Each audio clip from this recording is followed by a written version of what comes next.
If you grew up in the late 90s, this purple cobra was impossible to miss. As the primary partner for Team Rocket's Jessie, it appeared in nearly every episode of the original anime, becoming a constant fixture in living rooms. The biological lore backing up its design is carefully crafted to terrify. According to the games, every single Arbok possesses a unique, fingerprint-like pattern on its hood. In the wild, they use these markings to startle and freeze prey in place before striking.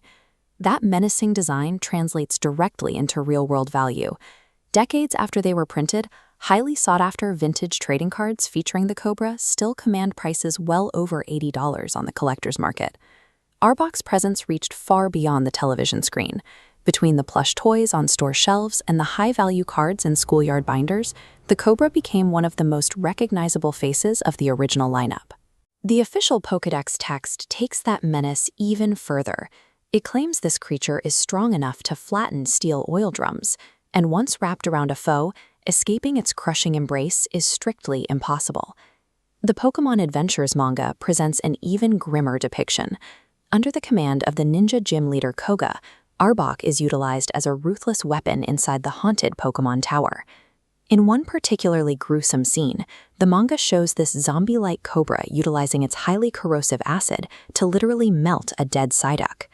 The lore promises an unstoppable, armor-crushing, acid-spitting nightmare. But then you boot up the video games, assemble your team, and step into the competitive battle arena. The horrifying narrative evaporates. What you find instead is a massive chasm between the blood-curdling promise of Kanto's premier predator and the reality of its actual game mechanics. This radar chart illustrates the hard numerical reality. Arbok is saddled with a base stat total of exactly 448. When you compare that footprint to an average, competitively viable monster, the deficit is clear. It barely registers as a C-tier threat. This numerical weakness persists across nearly every franchise iteration. Even in modern titles like Pokémon Go, it suffers from a meager maximum combat power cap of 2,171, keeping it permanently locked out of the top defender lists. The struggle started on day 1. In Generation 1, the game's mechanics heavily favored speed and special stats. The entire competitive landscape was dominated by psychic types like Mewtwo and Alakazam, who could exploit Arbok's poison typing and delete it from the field before it even moved. As the franchise expanded over the next 20 years, the developers introduced hundreds of new creatures with optimized stat distributions. Arbok found itself continually overshadowed by superior, highly specialized poison types. Weezing absorbed physical hits better. Gorbador dealt more reliable passive damage. The underlying math of the battle system actively punishes Pokémon that try to be average at everything.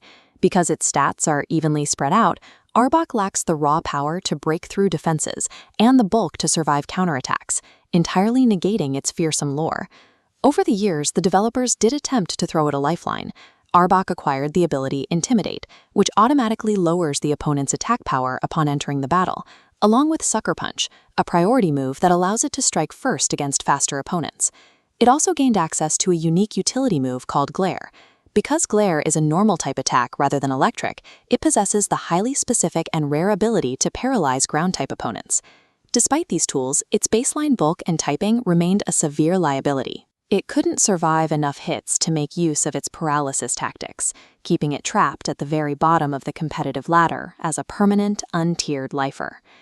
This flowchart demonstrates the only way to extract value from Arbok today. In extreme fringe environments like the ZU tier and draft leagues, players use it specifically as a disruptor.